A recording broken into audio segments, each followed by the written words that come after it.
ان دونوں کی نافرمانی کی، لفظ جو میں کہنا چاہتا ہوں، ان دونوں کی نافرمانی کی، وہ رستے سے بہک گیا۔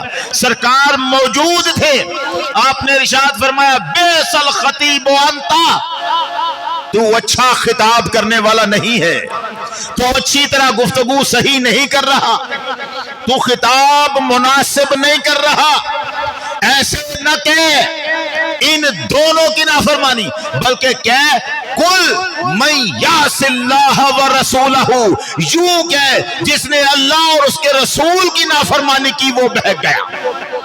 اب آپ فرق دیکھیں کیا ہے، فرق سمجھنے ہیں یہ والا معاملہ۔ وہ کیا کہہ رہا تھا؟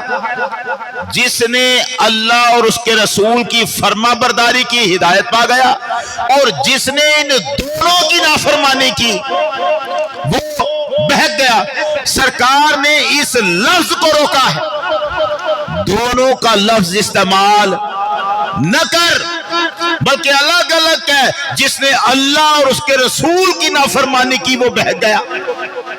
اب سوال یہ ہے کہ کیا یہ دونوں کا لفظ غلط تھا؟ خود سرکار دو عالم صلی اللہ علیہ وسلم اپنے خطبے میں یہ لفظ فرماتے ہیں۔ بعد میں آپ تقریر کر رہے ہیں، سنن ابو داؤد کی روایت ہے، خود سرکار دو عالم خطبہ دے رہے ہیں، وہی خطبہ عربی والا جو ہم پڑھتے ہیں الحمدللہ ہے، لیکن اس میں ہمارے پاس لفظ ہیں الحمدللہ نحمدہ ونستعینہ ونستغفرہ۔ دوسری روایت میں کچھ لفظوں کی کمی۔ اب جو سرکار کی روایت میں پیش کر رہا ہوں اس میں لفظ الحمدللہ نستعینہ ونستغفرہ ونعوذ باللہ من شرور انفسنا، سرکار پڑھتے ہیں، اس کو پڑھتے ہوئے آگے پہنچتے ہیں اشہد ان لا الہ الا اللہ واشہد ان محمدن عبدہ ورسولہ، آگے وہی حصہ پڑھنے لگے ہیں جو اس بندے نے پڑھا ہے۔ اس بندے نے پڑھا زمانہ اور تھا، اب جو سرکار پڑھ رہے ہیں وقت بعد کا ہے، زمانہ بدل چکا۔ حضور کیا پڑھتے ہیں؟ من یطع اللہ ورسولہ فقد رشد، جس نے اللہ اور اس کے رسول کی فرما برداری کی وہ ہدایت پا گیا۔ ومن یعصہما، اور جس نے ان دونوں کی نافرمانی کی، فإنہ لا یضر اللہ یا لا یضر الا نفسہ، تو اس نے اپنا ہی نقصان کیا، اس نے اللہ کا کوئی نقصان نہیں کیا۔ لفظوں کا فرق کہاں پڑا؟ جو بات اس بندے نے تب کی تھی کہ جس نے دونوں کی نافرمانی کی اور حضور نے روکا تھا، آج زبان اقدس سے وہی الفاظ خود سرکار ادا کر رہے ہیں۔ جس نے اللہ رسول کی فرما برداری کی ہدایت پا گیا، وَمَن یعصہما، جس نے ان دونوں کی نافرمانی کی اس نے اللہ کا کوئی نقصان نہیں کیا، اپنا ہی نقصان کیا۔ دونوں کا لفظ جب اس نے کہا تھا تب سرکار نے روکا، اب سرکار خود دونوں کا لفظ استعمال کر رہے ہیں۔ میری بات آپ کو سمجھ آئی ہے؟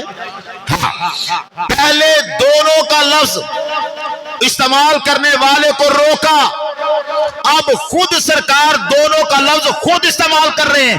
اس کا مطلب ہے دونوں کا لفظ استعمال کرنے میں حرج نہیں تھا، مگر جب اس نے وہ لفظ استعمال کیا تھا تو وقت اور تھا، لوگ کفر سے اسلام کی طرف نئے نئے آئے تھے، دونوں کا مطلب سمجھنے میں کسی کو غلطی لگ سکتی تھی، کوئی رسول کو خدا کے برابر سمجھ سکتا تھا۔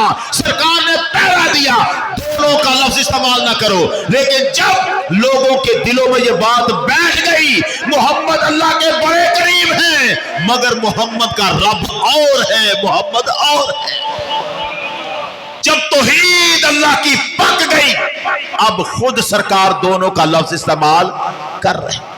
بات کو سمجھ گیا؟ یہ بات ذہن میں رکھیے گا، روایتیں دونوں ہیں، اور ہمیں جو پڑھ کے سنائے گا نا کوئی، وہ پہلے والی سنائے گا، وہ یہ زمانے کا فرق بدل کر جو لفظ بدلے ہیں دوسری روایت ہمیں نہیں سنائے گا، اور وہ صرف اتنا کہے گا دیکھو رسول نے دونوں کا لفظ استعمال کرنے سے منع کر دیا، تم لوگ اپنی زبان میں تقریروں میں کہتے ہو اللہ رسول دونوں کو راضی کرنا ہے، تم لوگ یہ کہتے ہو،